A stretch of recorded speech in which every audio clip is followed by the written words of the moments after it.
All right, so welcome to the deep dive. You send us your sources, we go through them and extract the key knowledge fast and thoroughly. Yeah, you're here to learn. You want to understand what really matters from all of this stuff you've shared without getting bogged down in all of it. Yeah, you want those aha moments without information overload, right? Precisely. So today we've got a really cool set of notes. We're diving deep into the teachings of Neville Goddard, specifically a compilation of his 1952 San Francisco lecture series. And it was compiled by Margaret Ruth Broome, who was a student of Neville's. Okay. And these notes were gifted to her by a woman who was moving into a retirement home. Oh, wow. A little bit of serendipity there, right? Yeah. And Broome felt that these particular lectures focused on the psychological underpinnings of Goddard's work, which she believed were really essential for grasping the deeper spiritual aspects that he talked about a lot. Interesting. Yeah, and what's really cool is Broome's own journey. She talks in the preface about how she had this deep spiritual yearning that wasn't satisfied by conventional religion. And then she became a dedicated student of Goddard. She even put his principles to the test in her own life and her personal experiences with claiming I am God. And her process of understanding and even refining Goddard's message makes this stuff really accessible. That's a great perspective to have coming into this material for sure. Yeah, absolutely. So for this deep dive, our mission is clear. We want to explore Neville Goddard's core ideas, the power of consciousness and imagination shaping our reality, all drawn from this unique compilation of his early lectures. Awesome. So let's just jump right in. Maybe the most foundational idea for Goddard is this idea that consciousness is the only reality. Right, and that's the bedrock of his whole system, he's saying. Instead of there being a bunch of fundamental substances that make up the universe, there's actually just one thing, and that one thing is consciousness. Okay. And he points out, science might label this substance energy, but scripture actually calls it consciousness. Interesting. Yeah, so everything you experience is ultimately a manifestation of this one universal consciousness. Okay, so it's like stripping away all the external stuff like the circumstances and other people. It's really saying that your awareness is the fundamental building block of everything. Exactly. And then he goes on to say that our individual consciousness is what dictates the specifics of our own lives. Right. He says, where you are conscious of being psychologically determines the circumstances of your life. Right. It's like turning the focus inward instead of on external forces. Right.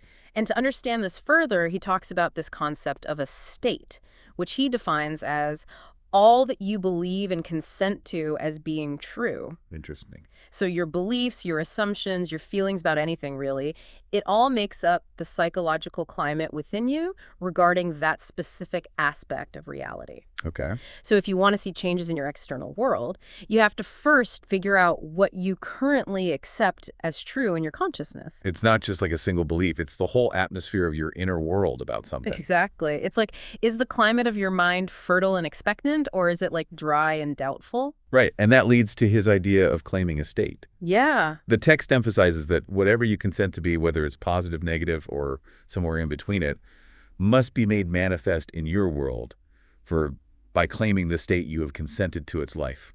Right. It's like planting a seed in the fertile ground of your consciousness, and it just grows into your reality. Right. So claiming a state is really that act of planting the seed. Yes. And he uses this great analogy to illustrate how we can change our world. He talks about magnetizing steel. Okay. You don't add anything to the steel to make it magnetic. You just rearrange the electrons in one direction. Okay. Similarly, you can shift your reality by rearranging your thoughts and focusing them towards the fulfillment of your desires. So it's about directing the flow of your consciousness, almost like aligning those electrons. Precisely. I like that. And to know if that inner rearrangement is actually happening, Goddard says we have to practice self-observation. Yes. He says any change in the arrangement of your mind, which can be detected by self-observation, will cause a change in your outer world. Right. So paying attention to our thoughts and feelings is so important. It's a vital tool for understanding and influencing our reality. Exactly. And he even suggests trying to be passive to unlovely and unacceptable thoughts. Okay. Not fighting them, but not giving them energy or identifying with them. So just letting them pass through. Yeah. And he says that helps awaken the dynamic one within. The what? The dynamic one within, your inherent creative spark. Oh, okay. The potential within you that gets hidden by all those unwanted thoughts. I see. And, that connects to his point about judging others. Okay. He says, when you find your inner being, you will discover that the qualities you condemn in others are really in yourself.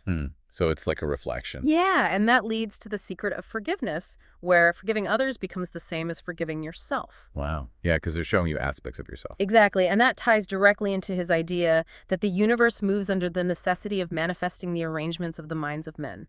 Okay, so the external world is like a mirror reflecting our collective and individual consciousness. Right, there's no outside force acting upon us. The universe is just responding to our minds. Right.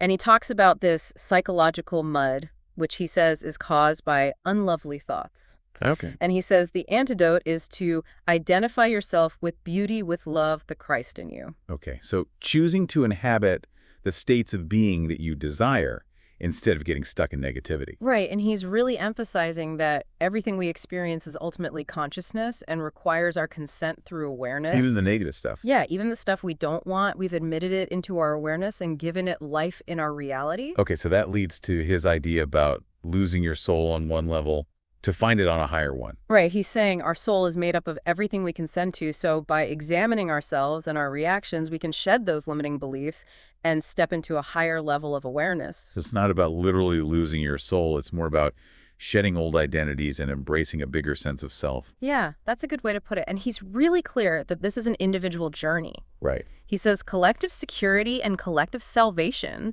are terms approached individually.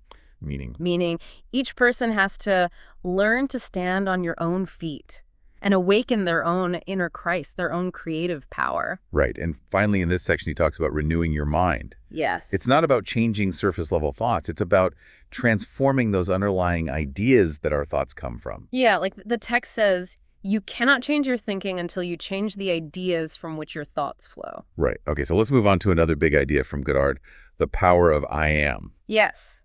He says, I am is the self-definition of the infinite, the essence of awareness itself, and the only true power in the universe. Wow, so I am is like your ultimate creative command. Exactly. Whatever follows those two words is what you're sending out into reality. And he gives those really direct examples, like if you say, I am sick, you are. If you say, I am secure, you are. Right, he's not messing around. It's a powerful statement about the creative force of our self-identification. Whatever you put after I am becomes your state of being and shapes your reality. Yeah, and he says when you identify with a certain state, you basically resurrect that state in your experience. So if you dwell on feeling lack or insecurity, you're actually keeping those things alive in your world. Exactly. Okay, so then this leads to the idea of affirming desired states. Right. He says, let the weak man say, I am strong. And he really emphasizes that you don't have to wait for external proof before saying this. Okay. You just assume the feeling of your desired state, and that makes it your reality. I see. And he also reinterprets ideas like sinning and righteousness. Yeah, sinning becomes missing your desired state, and righteousness is hitting it, basically being the person you want to be. And the key is feeling. Yes, he says the thing desired must be felt before you are conscious of possessing it. So it's not just intellectual affirmations. It's about feeling your wish fulfilled. Exactly. And he advises us to actively say no to those unlovely thoughts and instead use our imagination to focus on the state we desire. It's all about choosing where we focus our mental energy. Right. And Goddard is really big on personal responsibility. Yeah. He says, there is no one to blame but self, for all the things that have happened are happening and will happen to you. Our experiences are a direct reflection of our own consciousness. Exactly. And he talks about this idea of sacrificing your body of suffering by letting go of grievances and negative patterns. Interesting. Yeah, it's like those ancient temple offerings. Our grievances are the burdens we have to release to grow. Okay. And this connects to the power of our inner dialogue. He says, our little mental conversations are the producers of your future. Oh, wow. So we need to keep our tongue of our mind away from negativity and use it for affirmations. It's so important to be aware of that mental chatter. It really is. And he connects meekness, which is like taming the mind, to inheriting the earth. So gaining control over our thoughts and emotions leads to a more harmonious life. I like that. And he mentions the uniqueness of our individual auras. They radiate our current level of being. Okay. But he says we shouldn't judge the auras of others because our perception is filtered through our own beliefs. Right. And he warns against complacency. He says, we need to control your imagination with steady attention. We have to actively claim those desired states. Right, because all things, when admitted to consciousness, are made manifest. Okay, so let's shift gears a little and talk about desire. Okay. Goddard calls desire the mainspring of action, the driving force behind everything we do. He's saying it's so important to really know what you want, to get specific about your desire, and then feel its presence as if it's already yours. So feeling is key again. Yeah, he says that feeling is what grants your desire. And he connects different states like health, wealth, and peace to specific states of awareness that we can achieve. Right. By identifying with those states and persistently feeling them, we start to see them in our reality. It's like choosing the frequency you want to tune into. Exactly. And he has an interesting take on the cross. He sees it as a body of beliefs which a man wears. So lifting up your cross is raising your awareness, recognizing your I amness as the creator of your world. Okay, I like that. And he makes this distinction between our experience in time as individuals and our true being in eternity. Okay. He talks about a vertical line of being with tons of levels of awareness. So change doesn't happen through time, but by moving up and down this vertical line, by shifting our level of being. Like tuning into a different radio frequency. Right. Your consciousness tunes into a frequency, a state of being, and that determines what you experience. And the implication of that is huge. He says, the only work you are called upon to do is work on yourself by observing your reactions. Wow. He says our future already exists at these different levels, and by changing our level of being, we change our experience of that future. That's a powerful idea. Yeah, and he interprets the biblical instruction, arise, take up your couch and walk, as a metaphor for breaking free from our current state by changing our thoughts and feelings. So it's about rising within ourselves to create change in our world. Yeah, and Goddard encourages us to go for those noble feelings like tenderness, love, generosity. Those are good ones. Yeah. And he says we need to work with this law of consciousness even when things are tough. Because if we identify with negative states, we just get stuck in them. Right. Lifting your cross is about breaking free from those reactions. And he talks about bringing a sword, not peace. Right. He sees that as turning against our negative ideas and moods, replacing them with new feelings and new beliefs. That's a really interesting interpretation. And his idea that a man's enemies are those of his own household means that our true obstacles are within us. The limiting beliefs we accept as true. Exactly. And he emphasizes worshiping the Father I am in spirit and in truth. Which for him means being still and saying to yourself with feeling, I am he. It's about connecting with that core essence of your being. Right. And he says all of our beliefs make up our clothing, but we can always be reclothed by following our imagination. So we can always choose to adopt new beliefs. Exactly. And he says the gift of our desires being fulfilled comes from the inner work we do on ourselves. Observing our reactions and consciously shifting our internal states. And he says something really profound. You never have to search for what you are. What does he mean by that? He uses the example of searching for love. He says that just reinforces the feeling of lovelessness.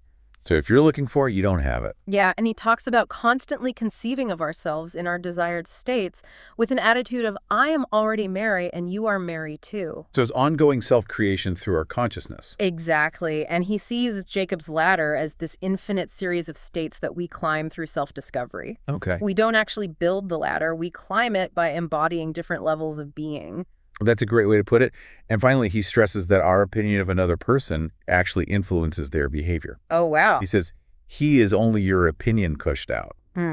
So our consciousness shapes not only our reality, but also our interactions with others. So powerful, and he urges us to only focus on the feelings that lead to fulfilling our dreams. So to wrap up this deep dive, the central message from Neville Goddard is that our consciousness and imagination are incredibly powerful forces shaping our reality. Right. It's a very empowering message. It puts you in the driver's seat of your experience. It encourages us to look inward, to become aware of our thoughts and feelings, and to choose the states of being we desire. Absolutely. It really makes you think, if your inner world shapes your outer experience so much, what belief would you choose to change today? What assumption would you reimagine? That's a powerful question to ponder.